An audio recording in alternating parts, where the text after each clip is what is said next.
Assalamualaikum warahmatullahi wabarakatuh. Marilah untuk mengawali pelajaran pada hari ini, kita berdoa terlebih dahulu. Semoga kita dilancarkan dalam belajar, mendapatkan ilmu yang bermanfaat. Pada hari ini, kita belajar tentang sejarah kebudayaan Islam. Nah, untuk kali ini, saya akan bercerita tentang peperangan pada zaman Rasulullah SAW.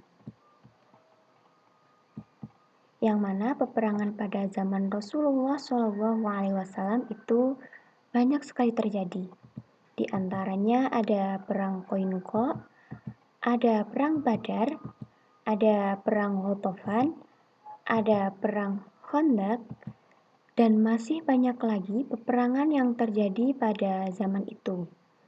Nah, untuk kali ini saya akan bercerita sedikit tentang perang Khandaq.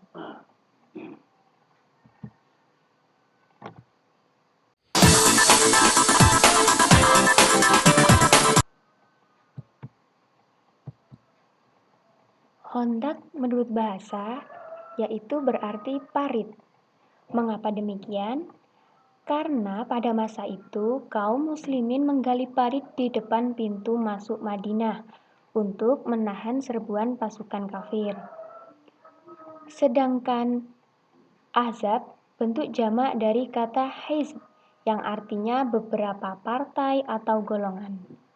Dalam perang ini, orang-orang kafir Quraisy membentuk tentara gabungan atau sekutu dengan sebagian besar kabilah Arab dan juga segolongan bangsa Yahudi untuk menyerbu kaum muslimin di Madinah.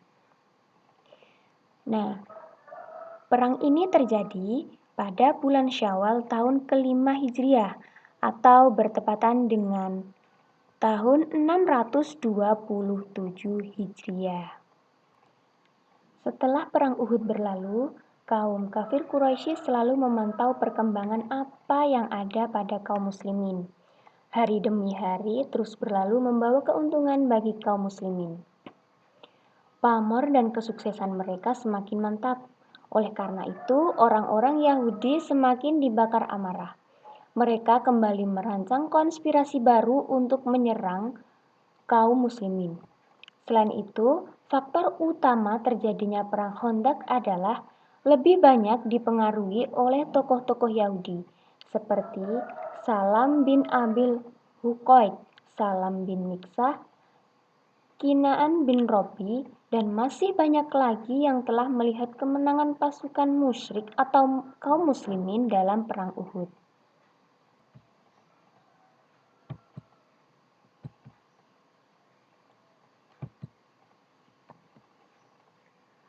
20 orang Yahudi dari Bani Nazir membentuk koalisi besar. Pasukan gabungan yaitu orang-orang suku Ghatafan berjumlah 6.000 pasukan dan dari kaum Quraisy sebanyak 4.000 pasukan. Jadi jika digabungkan pasukan keduanya yaitu berjumlah 10.000 pasukan. Dalam perang ini, kaum Quraisy melakukan segala rencana agar perlawanan terakhir di sini memberikan hasil yang memuaskan dan tujuan mereka semua dapat terwujud. Kaum Quraisy yang gigih dan semangat melakukan konspirasi bersama Bani Sulaim, Bani Asad, Ghatafan, Bani Murrah, dan Asja.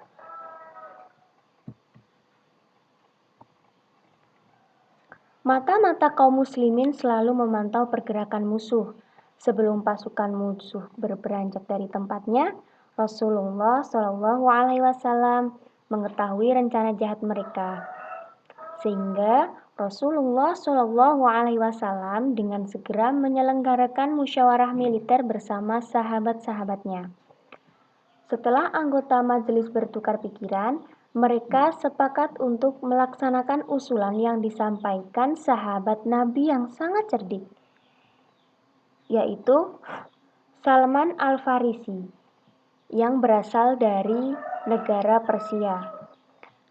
Salman Al-Farisi mengatakan, "Wahai Rasulullah, dulu jika kami orang-orang Persia sedang dikepung musuh, kami membuat parit di sekitar kami. Nah, maka dari itu masyarakat dari Muslimin Madinah menggali parit untuk melindungi dari musuh-musuhnya. Siapakah sosok Salman Al-Farisi sebelum menjadi sahabat Rasulullah SAW? Nah, kali ini saya akan bercerita tentang sedikit dari kisah Salman Al-Farisi. Dahulu, Salman Al-Farisi adalah orang Persia yang datang kepada Nabi Muhammad SAW untuk meminta nasihat dan bantuan.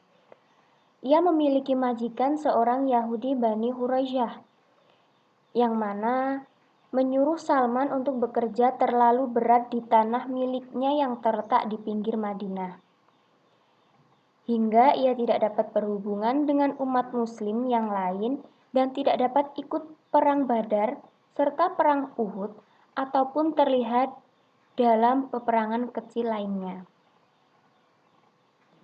Lalu Rasulullah SAW bertanya kepada Salman, "Adakah jalan keluar dari situasi demikian?"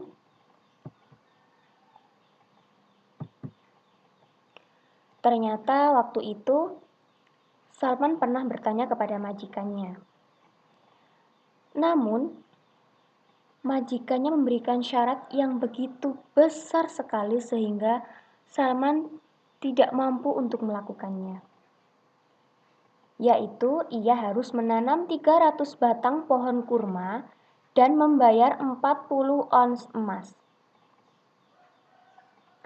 Setelah mendengar cerita dari Salman, Nabi Muhammad SAW menyuruhnya untuk menulis surat persetujuan untuk membayar emas dan menanam pohon kurma itu kepada majikannya. Kemudian Nabi Muhammad SAW mengajak sahabat-sahabatnya untuk memberikan ataupun menyumbang tunas pohon kurma kepada Salman. Dan alhamdulillah, sahabat Rasulullah SAW banyak sekali yang menyumbang tunas pohon kurma kepada Salman Al-Farisi. Setelah itu, Nabi Muhammad SAW meminta Salman untuk menggali lubang tempat menanam tunas pohon kurma. Selanjutnya, Nabi Muhammad SAW menanam kurma tersebut hingga 300 pohon, yang semuanya segera tumbuh dengan subur. Tetapi Salman masih bingung. Karena apa? Dia belum bisa mendapatkan emas tersebut. Ternyata, ada seorang penambang menyerahkan sebongkah emas seukuran telur ayam kepada Nabi Muhammad SAW. Kemudian, Nabi Muhammad SAW memberikan emas itu kepada Salman. Dan akhirnya, Salman menjadi merdeka. Nah, itulah sedikit cerita dari kisah Perang Khandaq. Insya Allah kita sambung lagi di pertemuan yang akan datang. Semoga bermanfaat. Terima kasih. Kita akhiri dengan bacaan hamdalah. Semoga kita dapat berjumpa kembali. Akhiran wassalamualaikum warahmatullahi wabarakatuh.